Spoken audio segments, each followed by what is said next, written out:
So we're going to begin with Joe.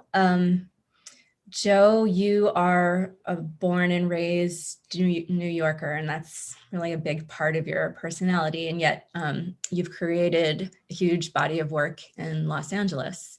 And I was wondering how that started for you. What drew you out here? Well, it was the Rodney King riots that I saw in the news. As a photojournalist, I was watching the news very closely, and I felt it would be an important time to kind of look at not necessarily the aftermath, because I arrived in May, so it was weeks after the riot. I was more interested in the gang issue in Los Angeles because I was reading at the time. Actually, not reading, I was listening to a lot of sort of rap music that was coming out of LA. And for some reason, they really, it sounded to me as if they were like news stories, right? And they were talking about the situations at hand. So I just wanted to just mention this one aspect of my first arrival in Los Angeles in May. I'd never been to Los Angeles. And the first neighborhood I went to was Watts. And I wanted to ask some of the folks that lived there for a very long time, especially some of the elders, what it was like in 1965, because there was riots in 1965. So was there something different going on? And there was a lot. There were just a lot more guns and a lot more crime, and gangs kind of spread. And so that's the initial sort of introduction to Los Angeles. But I spent 4 weeks doing this assignment at first. And then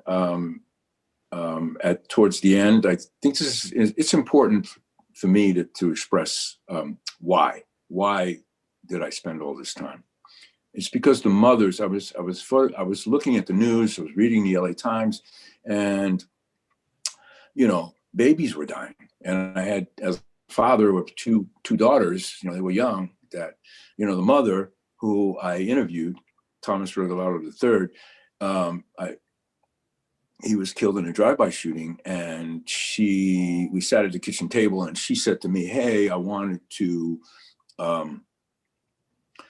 that you're here." But she was the one actually who forced me, I wouldn't say forced me, but really opened up my mind about how severe this was. You need to do this story. That's what she said to me. And then I decided to move to LA, and I stayed 2 years just looking at the gang situation there. Yeah, did you want to describe the East Side Stories project a little more? Yes, I mean, it was really more, my idea was to see how families, because this is a very, within Los Angeles, there's a lot of, with gang culture, it can be within the family, it can be within your uncle, your brother, your cousin, as I interviewed a lot of families, I got to understand, somewhat of the gang culture, right? And I felt that if I wanted to tell a different kind of story, because the LA Times was already doing the work, and KCAL and all these great media outlets there, they were doing the work for a long, long time. And so my perspective, my attitude was to, let's see where this starts. Where does this go? Why is this 3 generations of gangs, right? So, and I put in the work, and folks may not know this, but that was from 1992 to 1994. And then I went back and revisited in 2012. And I went back to one gang, and the families have gotten older, the guys have gotten older, things have changed. They're not the people that they were when they were younger. They have children, they have jobs. So, and that's the way I have always looked at my photography. As someone who's been sort of on the lower echelons of society when I was young as a juvenile, I always wanted to, I continue to use the camera to re-envision and to have this kind of sense of hope, right? And to look at the humanity. So that's pretty much my philosophy of my social documentary practice. Yeah, I've heard you describe yourself as a humanist many, many times. That is always evident in your work. And I wanted to pick up on something you just said about previous generations. I was hoping Ruben could talk a little bit about the events or the historical context for what happened in 92 and when Joseph was shooting in 94. Sure. Thanks, Lauren. And so I was born and raised in LA, and but first, let me congratulate Joseph on having had a tremendously productive year, bringing a lot of work out into the public in the middle of everything that everybody's been going through. And talk about hopeful signs. Joseph's, bringing his archive out into the world and showing us where we've been, and at the same time, I think pointing out potential paths to the future. Ultimately, like you just said, Joseph, that humanist eye is looking for hope, even in the toughest, darkest, most painful places. And God knows, LAPD 1994, the book that we are commenting with you on tonight, is a dark, painful book. But you wouldn't be putting it out there unless it was to document a moment and a time and a place that we've moved on from in some ways, but some of the ghosts still linger with us. So some of those wounds are still healing. 1991, right before Joseph arrived in the wake of the riots of 1992, we had the Latasha Harlins case. 15-year-old African-American girl walks into a Korean-owned liquor store, and a minute later, she's dead. The woman behind the counter pulled the trigger over a bottle of orange juice. And New Yorkers can probably think back to similar cases. We talk about how LA, New York are so different and culture and stuff like that. But you guys with Crown Heights, you guys with so many other moments, the riots of 1943 that Jimmy Baldwin talks about. I mean, you guys have your own history like this, of course. So Latasha Harlins, this 15-year-old martyr, stands for something really big, and things start cracking apart. The rappers had been telling the story. NWA, Ice Cube, they were dropping the news accounts, as Joe said. And there was tremendous tension in the housing projects. New York knows all about housing projects. There was tremendous tension between not just gangs, but between African Americans and Mexican Americans. And of course, crack was on the streets. It was, just even talking about it now, I'm remembering, hey, we've been going through hell the last year, right? But we've been through hell on a few occasions in our history. And that was what happened in 1992, the Rodney King riots, by most accounts, the most expensive in terms of loss of life and material damages riot in American history. Really, it was a logical result of just how much pressure people were under. And the LAPD was not the cause of all that pressure, but the LAPD played a role mediating between these larger forces and people down on the ground, these larger socioeconomic forces. Here's the LAPD, and here's people living on the ground. I do not envy LAPD officers, and what they have to deal with. And Joseph shows very intimately what they have to deal with on a daily basis, then and now. And like everybody, we were just all cut up together in the explosion of 1992. By 1994, when Joseph starts shooting these images, some reforms had started, but look where we're at today. A generation later, George Floyd, tremendous economic and social pressures. The more things change in some ways, the more they stay the same.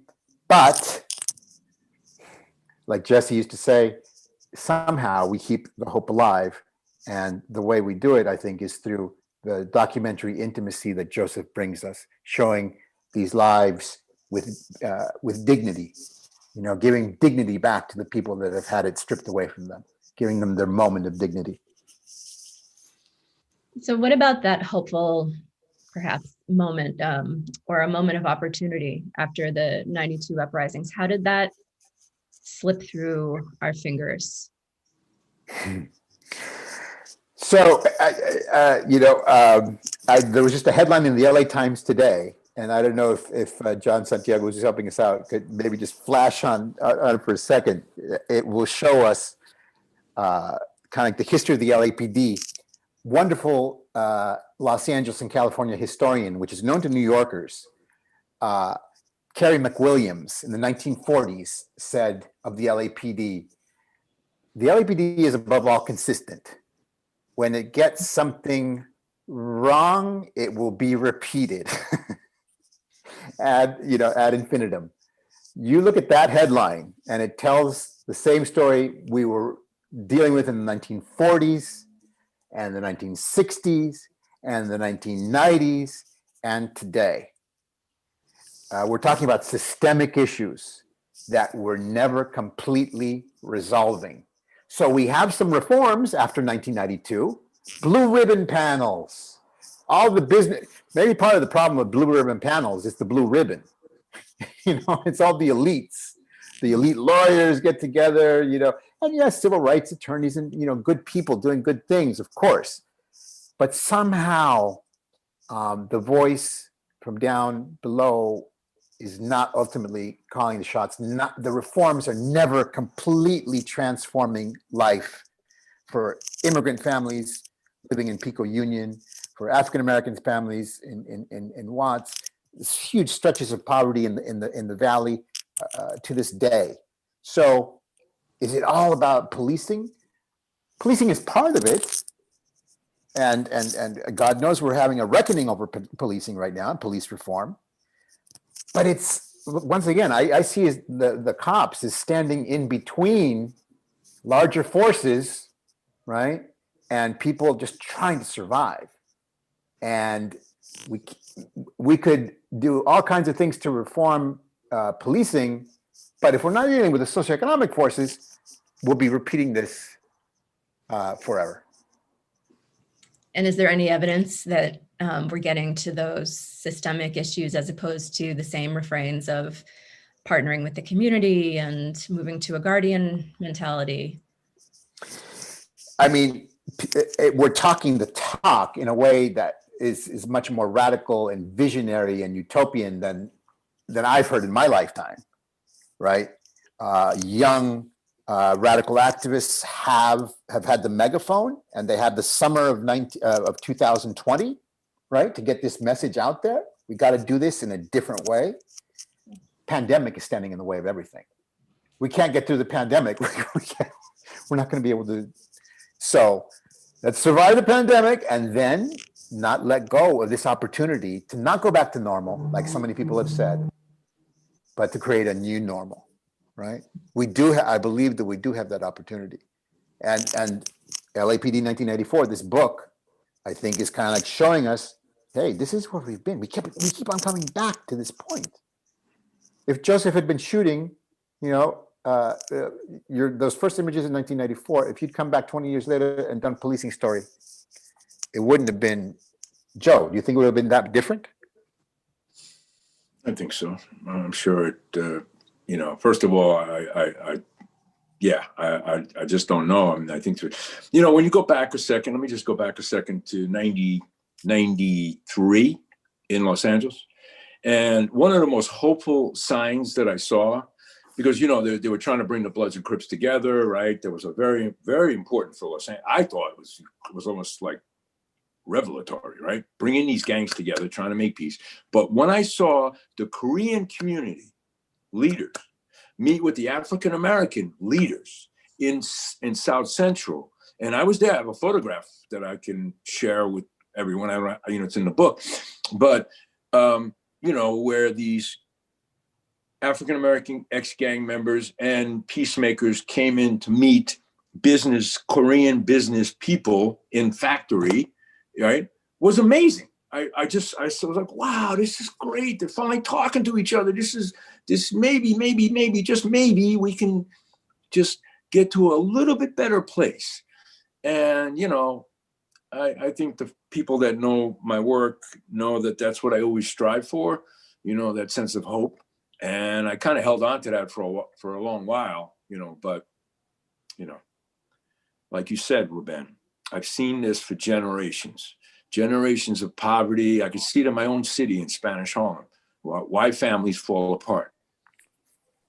Families fall apart, children are fractured, children get caught up in the system, and then it's almost you just become a statistic. And you know how many studies are done from state to state, you know, and watching the arc from a child, right, to a teenager, to an adult, to what was it called, to Whittier, to juvenile facility, and now you're being treated like a man, right? Putting in, you know, some of these young men were treated just like older men. Mm-hmm. And then you were changing there was a law that was coming up pretty soon.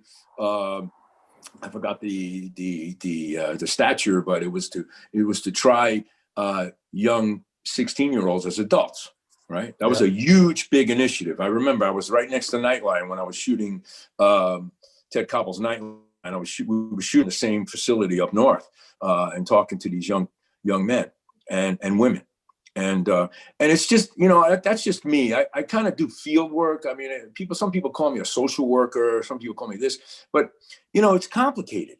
Criminal justice is complicated. It really is, but it's a societal problem. If we don't help families sort of get educated and help them, now we got a health issue, which is just, I've seen it coming. I mean, it's a ball of wax where it's just like waiting to just blow up. Right. And this summer was a little bit of a sign of that, where you had a lot of folks get out on the streets, right, after these videos were put out there in the real world, these shootings, right, and justified or not. But people are sick and tired of being sick and tired. Right. So, you know, we don't have to go back to Boys in the Hood to watch the movie, to watch what happens to young people. So, you know, and that's why I've always kind of stuck to my narrative of family. Right, especially with the Migrantes work that you and I worked on for 10 years, following families from Michoacan, crossing the border, going throughout the United States. I mean, I'm not here to play ego at all, but Ruben and I don't fool around. We do deep work, all right? We sit around and listen and talk to a lot of people, okay? And really take notice of things. So with all this I'm saying, I arrive to work with the Los Angeles Police Department with all of that in my head, right? But I'm there to just do my work, right? To show what was happening in the scene every day. And I saw some things we could talk about, but you know, it's a tough work. You know, I mean, I remember my uncle being in Spanish Harlem, and he had a little candy store, and these guys came in to rob him. Just like in the book where there was a taco truck driver who was being robbed, but he had an altercation with the robber. It's in the book. The same thing happened to my uncle. However, he did not have he called the police, but they didn't come. So he pulled out his own gun and boom, and to protect the store. And you know what happened? He went to jail, right? Because in New York, if you don't have a license for a gun, you get 5 years automatic. So, you know, I mean, I'm a child when I see that, hear that, you know. And so I just think about families and how sometimes just the way we live can create in an instant, you know, a 911 call. Mm-hmm. Joe, I know we'll be talking about domestic violence, so we'll get into that later. I'm sorry. yeah, I was going to sort of go there now. I know that you felt that some of the police that you were documenting in '94 were serving the community in an important way.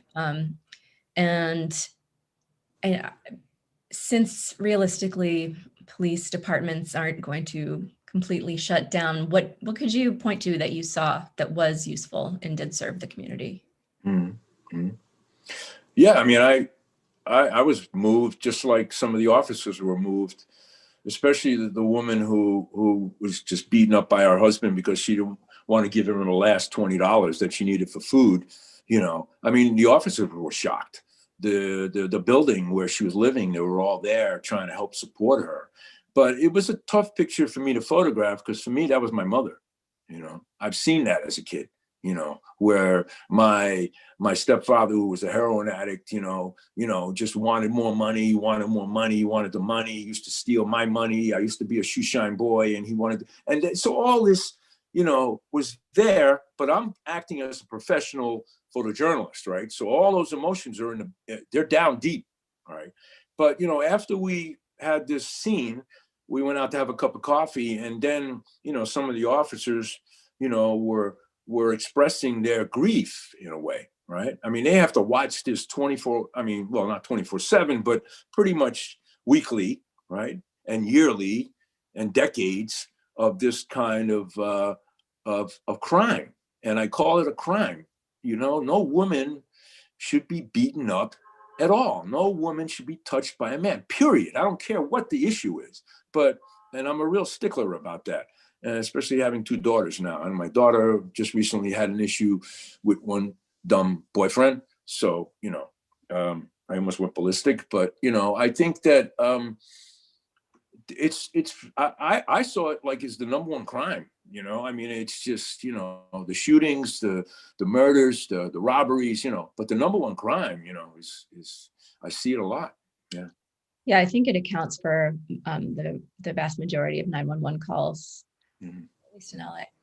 And there's an image in the book where there's an officer who's responding to one of these calls, and there's this woman, an African-American woman, and she's contemplating signing a restraining order on the back seat of the car. And if you look at the officer, you could see almost that he has, been there many times. He's seen this action, and she's perplexed, she's stressed, should not do this, right? I mean, there's a lot of complications with the relationship. There's a lot of complications. If you have a man who's staying with you because he's helping you with some support financially, he takes abuse, you worry about, oh my God, if I let him go. I heard this story a lot from officers, the boyfriend, who doesn't really, man up to his responsibilities. He'll give some money and he'll play this role and then abuse his girlfriend's children. I mean, we can't even go there because it's so dark what's been happening, on the streets at night. A lot of stuff happens in the evenings. Yeah. Yeah, it goes to Ruben's point, I think, about needing to address the systemic issues, because 911, like kind of triaging those domestic violence situations is it's not a solution. I wonder if there's any deterrent effect. There needs to be some more fundamental way of addressing domestic violence. Well, I can reference another image. Officer Yanis at the Pacific Division. He's responding to a domestic violence call, and he's talking to the husband, and the child is on the right, and you only see him in the foreground. You see his body and his uniform, and then there's another family member to the left of the frame, and he's really just trying to make this conversation, right? Because it was pretty dark there. The woman was screaming, "I don't want him here anymore. Please get him out of here." The kids were crying. Not this picture. No, it's a photograph. It's outside actually, and he has his arms out, John. He has these arms out, and the child is there. Anyways, the point is, when you have an opportunity to talk with people, that's Officer Yanis there. You have an opportunity to talk with people. Maybe sometimes you can diffuse a situation down. But if we talk about societal pressures, I think, the drugs didn't help. They fractured the family. They caused more damages in the embryo. I mean, it's just, there's a lot there. It's not just poverty, and alcohol is another one. So, this is the kind of call that I would be in the backseat of a car, and this is the image, right? Exactly. Yeah. know if anyone can see it. Yeah. So a very tense situation that begins with a conversation. That's normal procedure. I think they separate the couple and they try to calm down the situation. I mean, what Giannis knows, he has a couple of kids. He's like, I don't want to see these children go into the system, because once you go into the system, especially in California, it's just a labyrinth. You're not going to necessarily come out. You get into that foster care system, it's just not that easy. We looked at that quite a bit up in the north, in the Bay Area. So, yeah, there's one image in the book of two women police officers kind of talking through a closed door, responding to a domestic violence call. And there's actually a new documentary out right now. I think it's called Women in Blue. There's some evidence that women are better at defusing situations rather than escalating. And I was wondering if you observed that with those officers. Well, that scene was quite interesting because she's knocking on the door. The other officer's backing her up, so she's in the foreground, and she's knocking at the door, and they're talking to the person, right, who I think called 911, or somebody called 911. Okay, so do you want us to take your partner out? And she says, no, I don't. So she's changed her mind. Something happened there, and they get frustrated, these two officers, and then they leave, and then they go on to another call. But that can happen quite often. And then they start to ask, well, is this woman partly responsible, or are there children inside there? How could that be? I mean, it's really a social worker issue, right? It's not necessarily, for the women and the men in blue to come in and try to, unless somebody's really hurting somebody, of course, you have to be there for safety. But, I remember growing up in New York City, and, we had regular policemen that did our neighborhood, and they would watch us in the basketball courts, make sure we're not doing anything wrong. They would check in on us. And they got to know the pizza parlor guy. They got to know the principal at our school. And there really was a connection.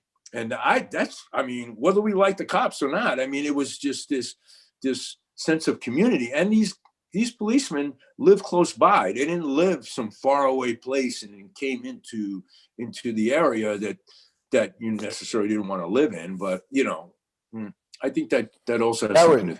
That was a classic situation back in the 90s in Los Angeles. Just how far apart the cops had become from the community that they were serving.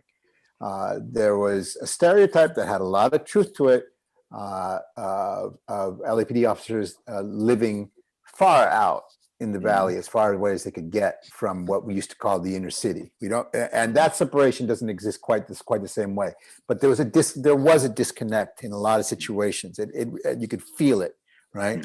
These were not people that were the cops and the communities that they were working in. They weren't neighbors. It wasn't that kind of situation that you're talking about, Joseph. And going back to the domestic violence thing, that just we know that in the midst of the pandemic, everybody inside, what's going on inside homes, it's a powder keg. The pressures that are outside are now being just interiorized, and I don't hear it mentioned as much as the uptick in homicides. It seems like the uptick in homicides makes the headline, and the domestic violence uptick, it's mentioned every once in a while, but the headline is always homicide, right? And domestic violence, by its nature, seems to be more hidden. It's taking place inside. It's not a body on the street. There's pain inside the home. And just to get back to the defund the police movement. The slogan defund the police, say what you will about it.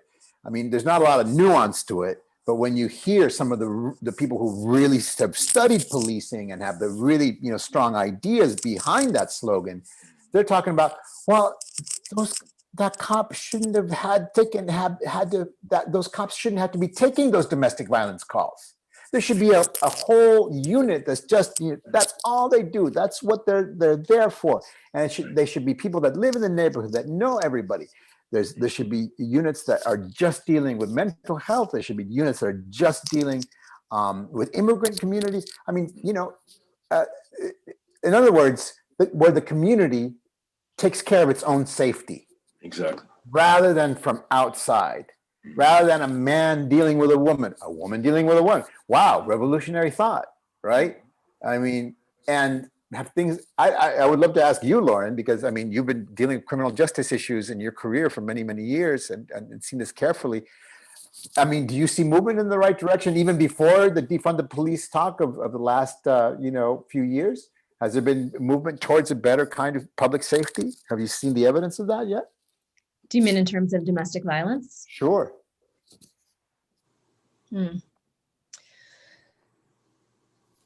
I don't know. I don't really see that. I don't see any less shame or ambivalence around women coming forward with these issues. And that's what I was trying to get at before when I said there needs to be, when I echoed what you said about there needs to be some sort of addressing the systemic issues rather than triaging the violence. What that would look like, I don't know precisely. Well, can I jump in for a second? Because I know that in New York City, they have in the Detectives Bureau, if you have a domestic violence situation and you have a child in your house, I've seen this in a real case where there was a father who had a problem with the wife, so they split apart, and he had custody for his son to see him on the weekends. However, there was a little bit of an altercation between the child's mother and the father, not necessarily together. It was more her boyfriend and the father. So they got into a little bit of an altercation, and it was publicized. And so he went to court. And then I found out for the first time that there are detectives now. There's a detective unit here in New York City that deals with these issues only. So that, and I thought it was pretty smart because now you have someone checking in on you, right?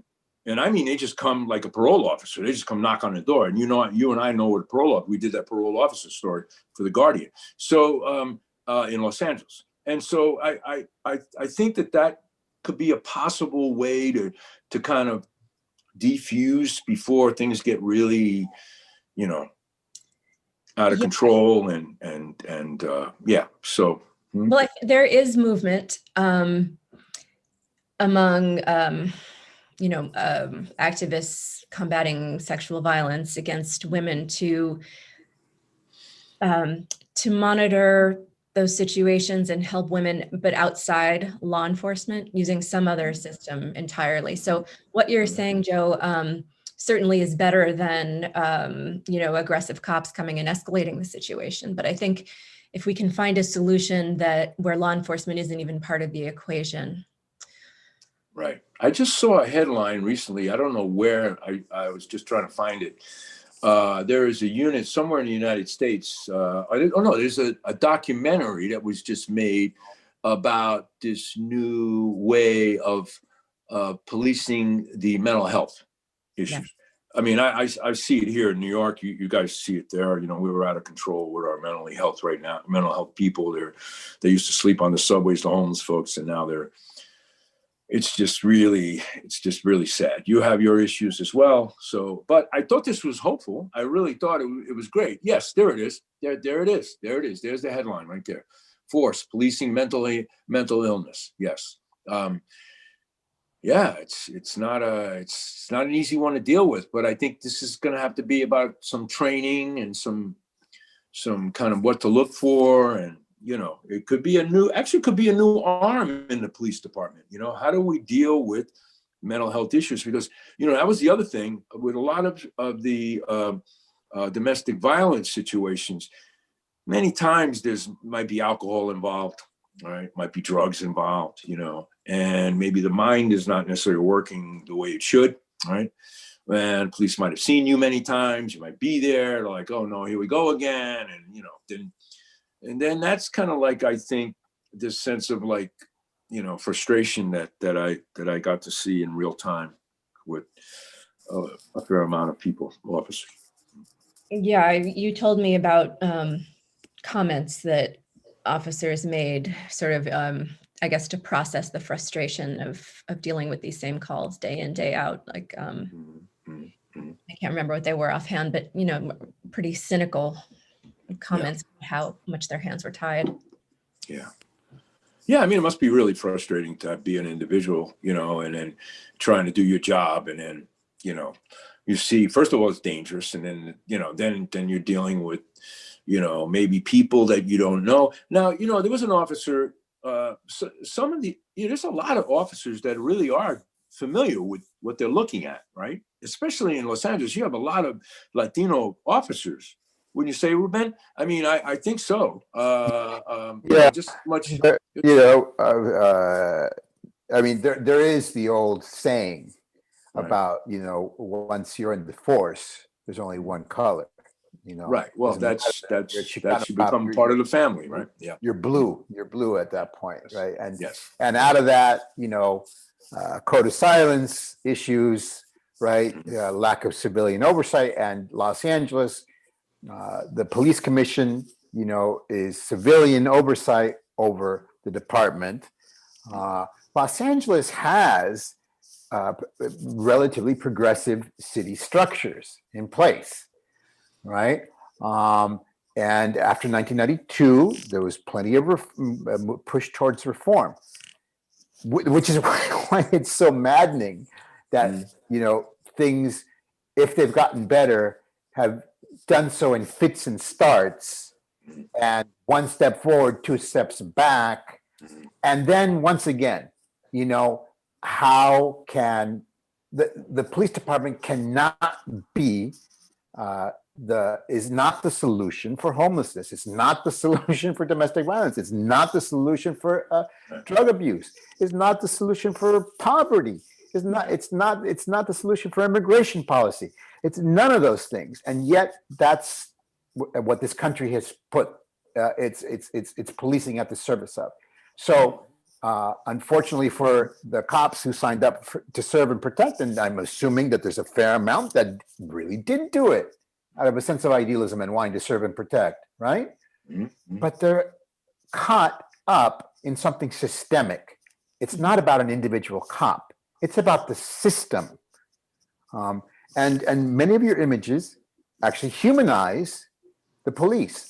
To do that in the midst of the political moment that we're living is a really interesting thing, right? Because there's not publicly, there's not been a lot of sympathy for police departments, and then the police unions have hardened their position. They're very defensive, and right, and with all this, you know, post George Floyd, you know, you can imagine what the lives of individual police officers are like in this moment. But once again, it's not about an individual. It's about a structure that they're caught up in, right? And this gets down to some really basic, you know, moral issues. And, you know, can one individual do a good deed, but the structure is rotten? You know, I mean, this is not a new issue for human beings. We know the big kind of historical narratives that mirror that kind of dilemma, right? Good people in bad systemic situations. And then the worst, of course, is bad people in bad systemic situations. And then you get, you know, the martyrs like George Floyd, like Rodney King, rest in peace, Rodney King, you know. So here we are, all these years later, 1994, 2021, and that's why this work, that's why I think it was so important for you to bring your archive, and you've got a deep archive. You know, you've been around for a few, and you have a deep archive, and bringing this work out it doesn't, it's not just telling us about the past, it's telling us about where the place that we still haven't been able to extricate ourselves from, you know? Oh, I see there's questions, no? Didn't notice until just now. Yeah, Joe, do you see the question? No, Did the victims and or the suspects give any issues while taking their photo back in 1994?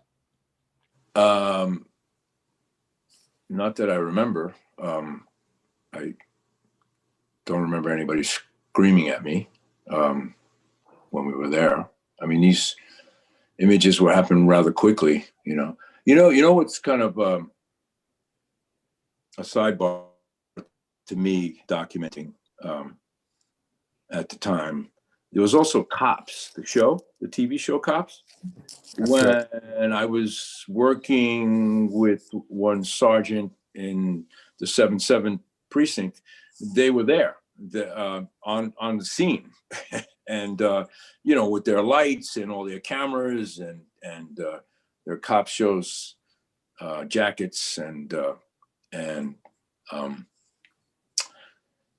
yeah, it was an interesting to see. Yeah. Did it just all unfold so quickly that people very quick, situation? Very quick. Everything's quick.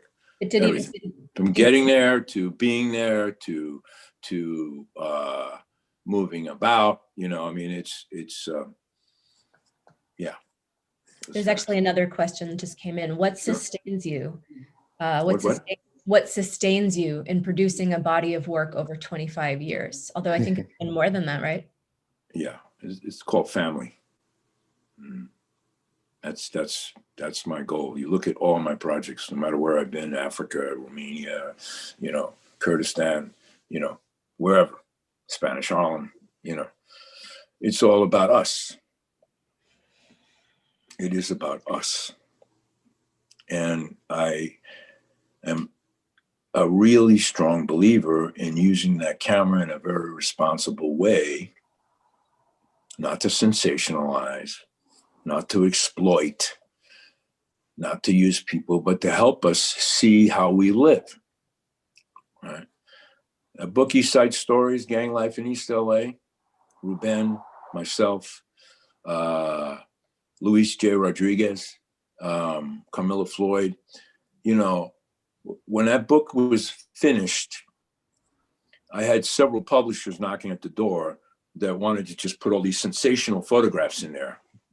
And we had a lot of discussions, Ruben. I know maybe you don't remember them all, but, you know, I sent Ruben all the pictures and we were back and forth. And I said, no matter what we do, we got to make sure that we have to give this some context, more than just context.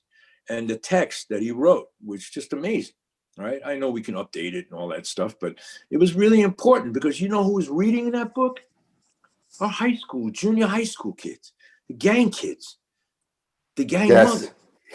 I had just got an email just the other day from a family member of the young man on the cover.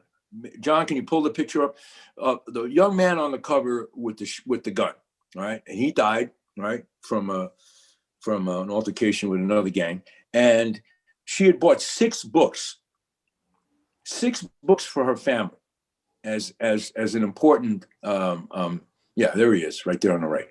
6 books, and she was asking me if I can get another book, and I don't have any more books. They're out of print, you know. So, you know, that's why I made this book. That is why.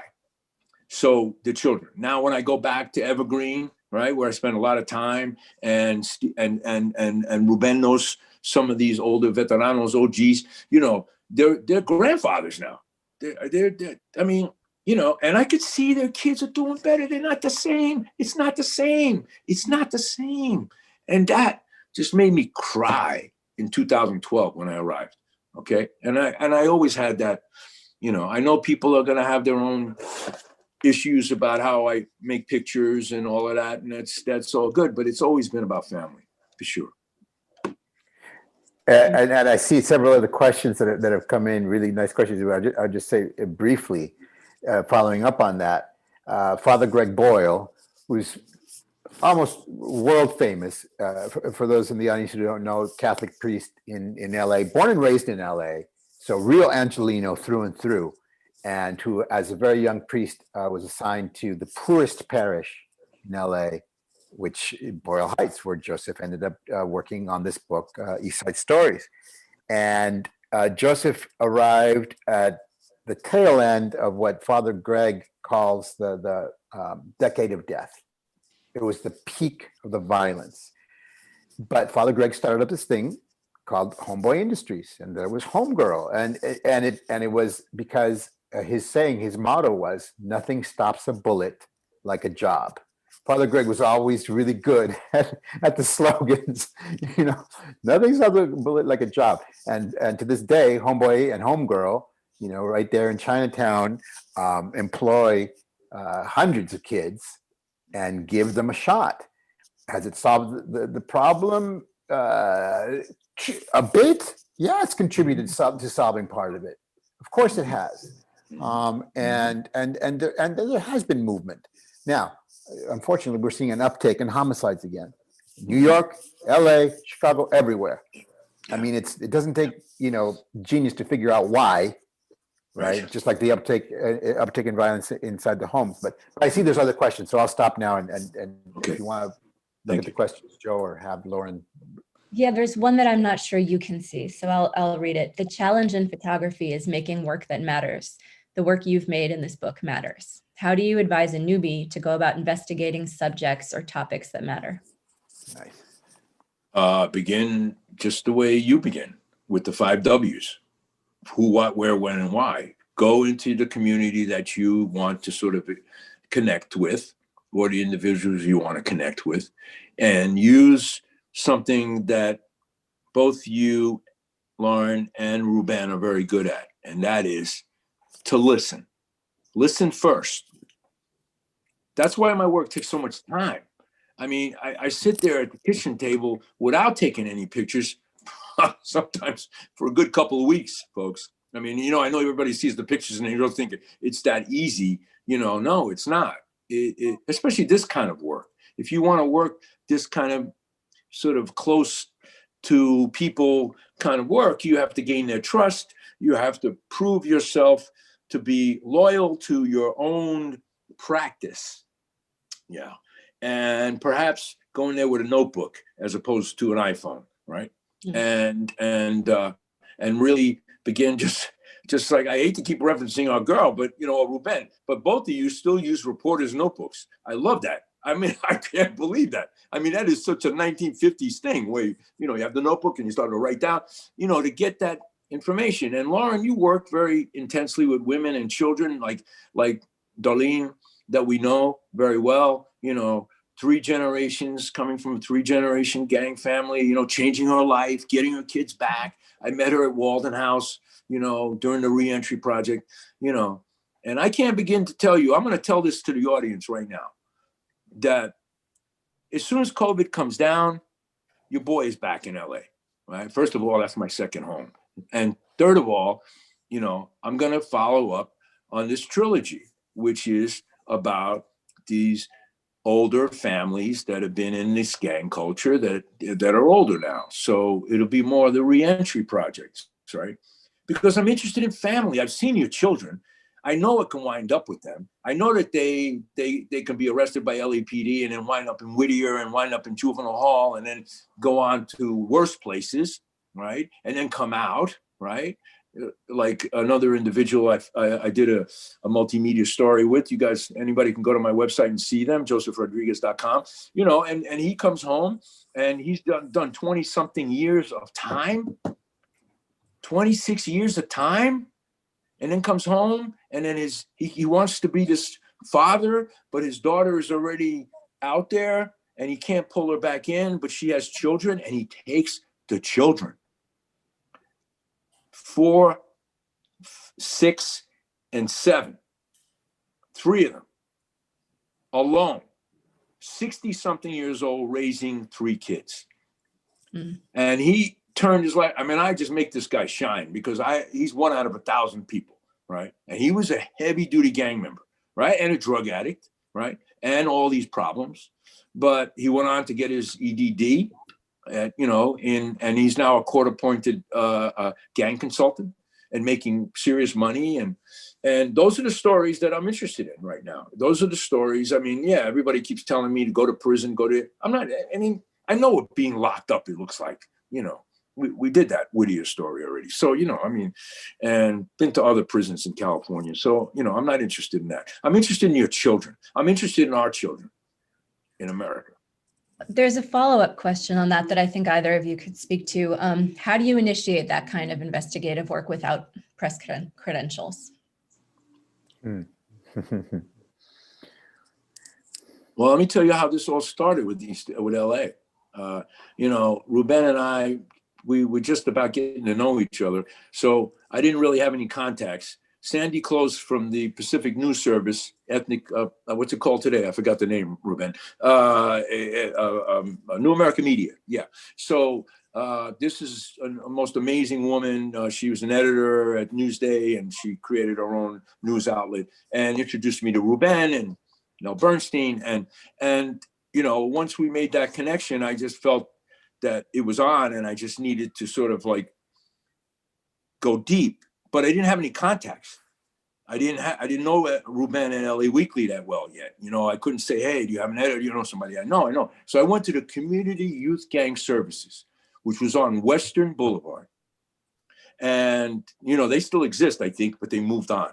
And I sat in that place without press credentials, because that's the question, yeah, for 2 weeks before anybody would talk to me. I remember USA Today came in, Time Magazine came in, they have all this money, so they hire these young, reformed gang members to take them around the neighborhood, and, I met with one man who was, an old blood, and he took me to Watts, but that took 2 weeks of me hanging out. You have to prove your weight, that you're very sincere, A lot of people have good hearts, but this takes more than a good heart to do.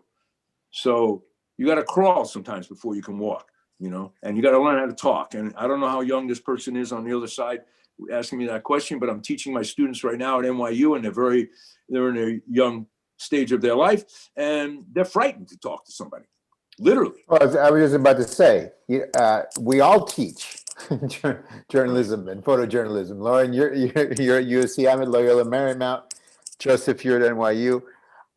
And all of our students go out without credentials. Right.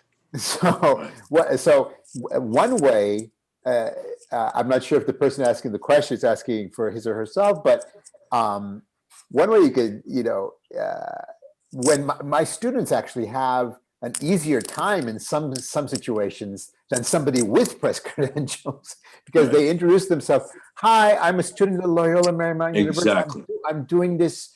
I have to do this for my grade, and I tell them to really play the violin loud on that one. Totally. My professor told me I have to do this, and oh my God, So people can have a lot of sympathy for journalism students. So, maybe you're not directly a student in a program, but you're a student of the craft. You could say that. Right. Use that always. Right. So there's a lot of ways to work actually without credentials. I think so. And I have to say also, it's like there's citizen journalists, citizen reporters, because we all got the phones, and that's how we have the documentation of what's happened over the last several years. Right. Since 2014, how many videos have we seen? Those were not credentialed people. Right. And so that documentation is taking place on the daily, and so in real time. But I'm sure we'll talk about that. I think that's one of the questions we'll be talking about here about today's code. I'm sure Lauren's going to bring that up. But let me just finish this up about the younger sort of photographer there. Photographers. At NYU, I teach what I know, which is the social doc work, and I have made serious photographers that are out there now, really. And one of my students who I'm very proud of is Lily Holzer, and she's now teaching at NYU inside the photo department. We're very proud of her. She went on to do this Chicago Cooks County Jail about the mentally ill, made a book, right? And work with the organization called the Vera Institute. So partnering with organizations sometimes that happen to deal with an issue that you may want to look at is one way to go about navigating yourself through the works. And I always believed in community, because in Spanish Harlem was the same. There was the Little Sisters of Assumption that were working with a lot of families, many of them, doing drugs, but, working with them, right? Like Father Greg was working in Boyle Heights, similar, right, in Spanish Harlem, but putting a lot of time in, Today, everything works so fast, everything, everybody wants things quick, people want to be on Instagram, people want to be, like this, but you and I know how long it takes to do this work. I don't know what the folks out there know about this panel that we're talking here, but folks, we all put our time in these projects. You could ask Ruben about Migrantes, for example, crossing over. How long did that take? Or Lauren dealing with families about her documentaries, in and out of prison. This just, you got to be committed to doing this work. And I got to tell you folks out there, I thank you for being there and listening to us, but it's a hard work. There's a lot of challenges here, but I can, speak to this issue right now, because, I'm just going to pull up this page. I'll be very short, Lauren, because I don't want to keep people, raised in violence, I enacted my own upon the world and upon myself. What saved me was the camera, its ability to gaze upon, to focus, to investigate, to reclaim, to resist, and to re-envision. And that last word, re-envision, is what I hoped to see more of at the police department, right? With any policing, right? So I think you got a lot of great hearts out there that really care about this job that they do, right? And it's a hard one, but there's a young photographer now in Los Angeles, right, who's photographing in with the LAPD right now. I think he's on the chat with us now. He has an Instagram account, and he's putting his work up there, and he's inspired to be a photojournalist, I believe. But back to this young thing, because I want to get off the subject, but it's really about you can get there. You just have to put the time in. It's complicated. Yes, you're going to get a lot of sort of people. You know how many times people told me I must have been a cop? Speaking of LAPD, right? What LAPD doesn't know is what I went through for 2, if not 3 solid years. Every single time I would meet people, even the same guys I knew, right, at Evergreen, there was always this suspicion he must be a cop. Are you a cop? That's the first thing that would come out of there when they meet me, right? First of all, I'm from New York, so they say, you can hear that Brooklyn in my accent, and I wasn't ashamed of that. I always tell them where I came from and all that kind of stuff, but it was not easy to persevere. And you know why I persevered? It's because of those mothers. You lose a child, as many mothers have lost children now, unfortunately, in the last decade or so that we're seeing in real time. It's you don't come back from that one. You know what I'm saying? Yeah. So that's a huge responsibility, and so I don't take this work lightly. So I just want to check in for time, because we have we're over the time already. It's already 7 o'clock. Yeah. 7:10. Yeah. We have a few more questions from the audience, and then Sure, I please. have questions, but should Yes. we keep going? And yeah. All right. Whatever you're up to. If you're okay, I'm okay. Okay. I'll do another audience question here. When doing this type of field work, did the police have any restrictions on what you can and cannot publish? Times, I suppose. Did they give the Times Yes, we did it for the New York Times. Yes. and they gave I mean, I imagine they didn't veto any photos, right? I'm sorry? LAPD didn't have any, I'm just trying to answer this person's question. LAPD didn't say, hey, this is something you can't photograph, or I'm sure they kept me away from certain things. Yeah. I mean, I'm not that naive. I know how things work. You know, I mean, when it was appropriate to go on certain calls, I was able to go on certain calls.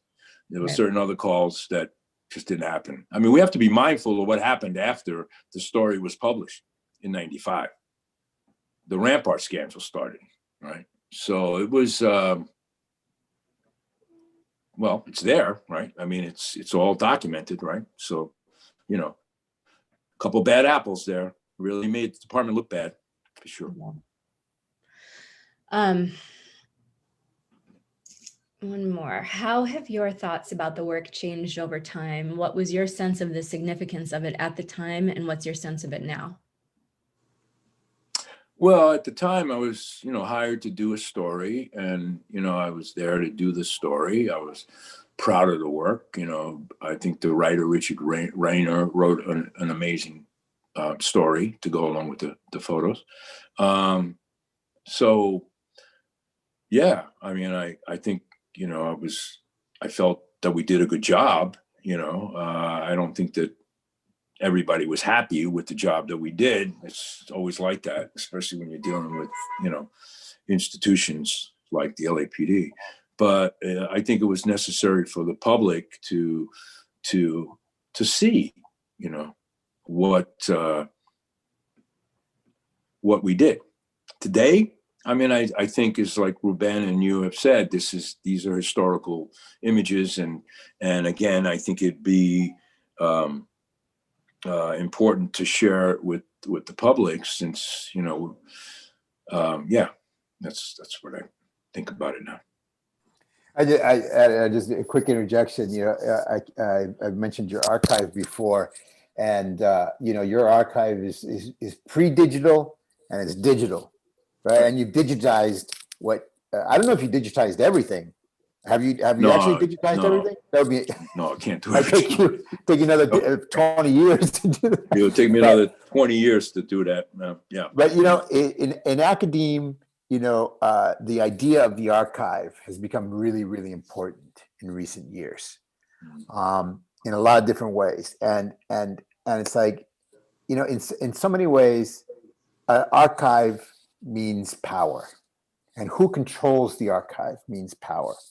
And our people, and here I'm using that loosely, I'm talking about people on the wrong end of violence and power, right? Women, people of color, the poor. Our archive has been stripped away from us, or we were never able to build it up, or it was just plain stolen. And your archive is our archive, and I just keep on thinking, because I referred to you brought 2 books out in the middle of a pandemic. I don't know exactly how you did that, but you brought 2 books out last year, and one of them was from even deeper in your archive, from the late 70s and into the mid 80s. Right behind you. Right. Yes, I'm plugging it.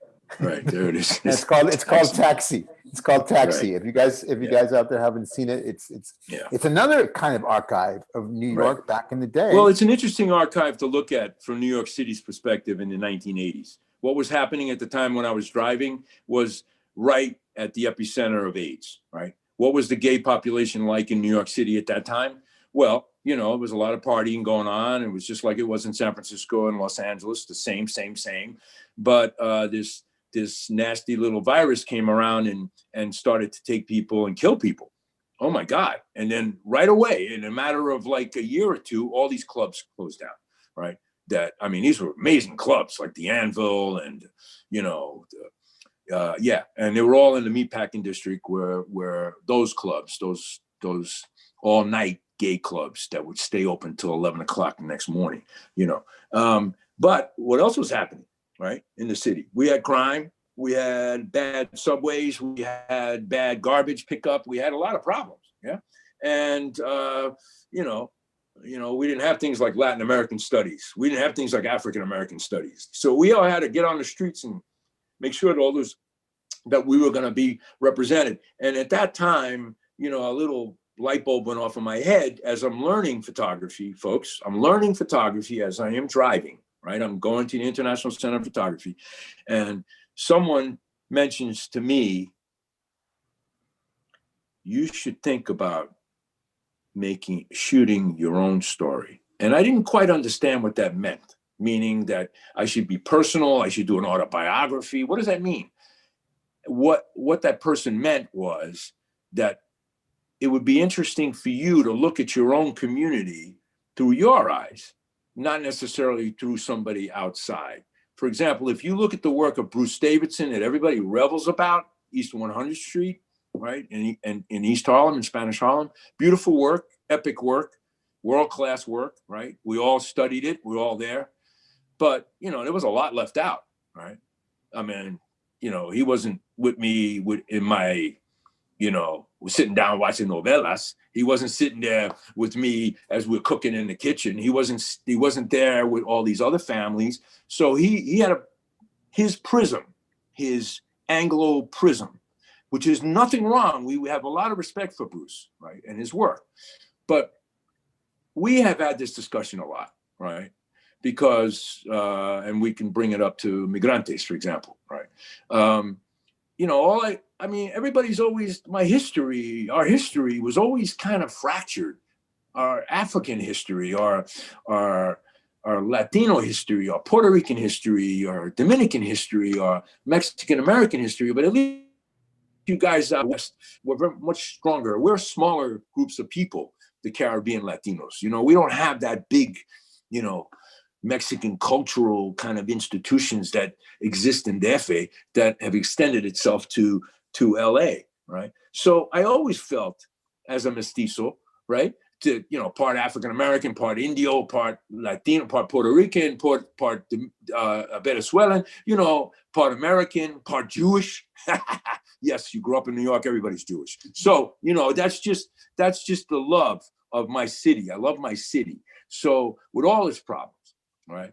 But you sit there and you look through that book and there's a picture of my fellow driver, African American, who's reading the cover of Ebony magazine. One of the most important pictures for me in this book. And the title of the magazine is, this is 1985, I shoot this picture. It's saying, in the year 2000, where will blacks be in America? He's reading this, sitting there as a cab driver, right? And that's when photography, I think, is stellar, right? It really does amplify yes, that's the past, but it's also right now. It's the future, right? And so I'm not trying to make this like a church. Yeah, there it is, folks. There it is. All these pictures are on my Instagram, Rolling 6x6, so you can see them. So, this is not to put the plug for Taxi. This has to do with representation, really.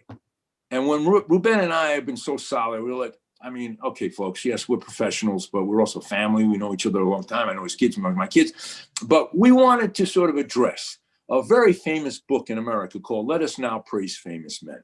And it was by a writer, James Agee, and a most amazing American documentary photographer, Walker Evans.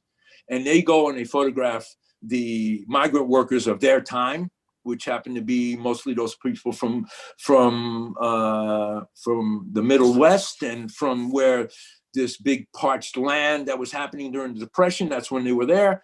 And I said to Ruben, I think we should do our own Let Us Now Praise Famous Men. But let's do it with migrantes. Let's do it with these people coming up to America to try to make a living.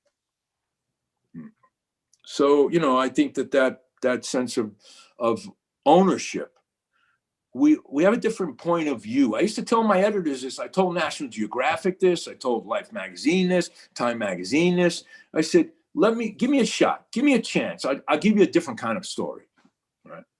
And it's the same thing in LA. I see most of the photographers I know. Ruben, can't you talk about the photographers that used to go to LA, that used to see at the LA Weekly, the guys that would come in and they would talk to you? Remember their approach, how they were? used to say. What? Outside, sure, outsiders. And it's funny. As an Angelino talking to two New Yorkers here. You know, LA was very sensitive to the New Yorkers coming out, you know, for the drive-by story. Right. Right. And God knows there's been some god awful stories in the New York Times about LA. And I'm talking about it even recently, you know, and the New York Times, I can't think of a native Angelino reporter for the New York Times. Daniel Hernandez had a temporary gig for them.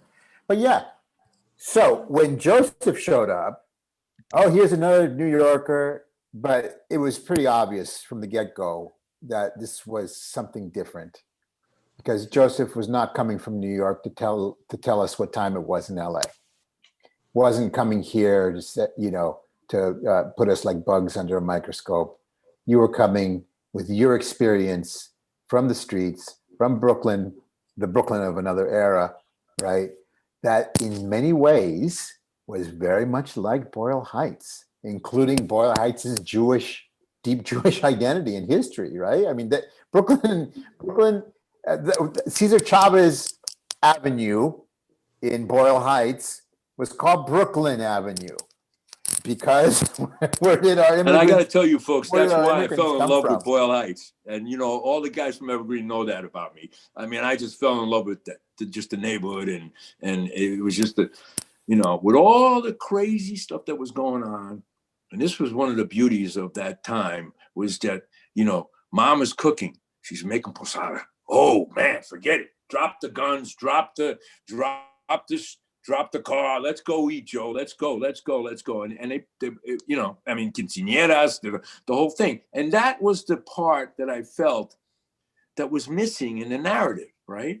It was always the guys with the tattoos and the guns and the, you know, the tough stuff and the, you know, the beautiful hair, and, you know, maybe it was a Pachuco look, which looked great. You know, I'll drive with the cars, at the car shows, you know, but no, it was more than that. You know, I mean, it really was. Even like this, driving down to the border with a couple of guys from the neighborhood was amazing. They had not been to the border. They went down towards Tijuana. We went to Tijuana. We bought sarapes. We got drunk. I mean, it was fantastic for them. They're like, I'm standing here. It's my roots. You know, and I wanted to capture that. That's all. Because I think a lot of, you know, Western American photographers they're not connected the way we're connected in that way, in terms of familia and, you know, and how the importance of a mother, you know, our abuela, or our grandmother, our roots. I mean, this is very serious stuff. And that's kind of the way we looked at this narrative crossing the border. Because we did work with the Border Patrol, remember, Ruben? I remember they allowed us to go in and see the big board where, you know, all the little dots, and, you know, these were people crossing over, and now they got more technology to track people and stuff like that. So, you know, these stories take a lot of time, folks, you know. Yeah, they just do. So I'm getting the instruction to wrap it up with one last question, bringing it all back to the police. So you touched on this earlier, Joe, and this is for either of you. So starting with George Holliday's handycam video that captured the Rodney King beating, and perhaps even earlier than that with an example that I don't know, increasingly citizen journalism has been what is holding police accountable, these cell phone videos of killings and violence. And where does that leave the role of the documentarian? Well, I think there's something called the speed of the way things are these days. A real-time video goes live on Facebook and it's instantly there. Yeah. However, and that can be very helpful, just like the Rodney King video was helpful to document, you know, unfortunately that sad night. And so I think it can be a good thing to keep people in check, so to speak. But they're not professionals. They're not professional journalists. They're getting out a message to us. They're giving us information to us. But journalism is much more complex than that. So in terms of being a professional photojournalist, you know, they may stick around a little more. They may maybe capture that scene, but then want to go back in and then maybe get the captain's point of view, get the other person's point of view, and create what's called a fuller narrative as opposed to just one narrative.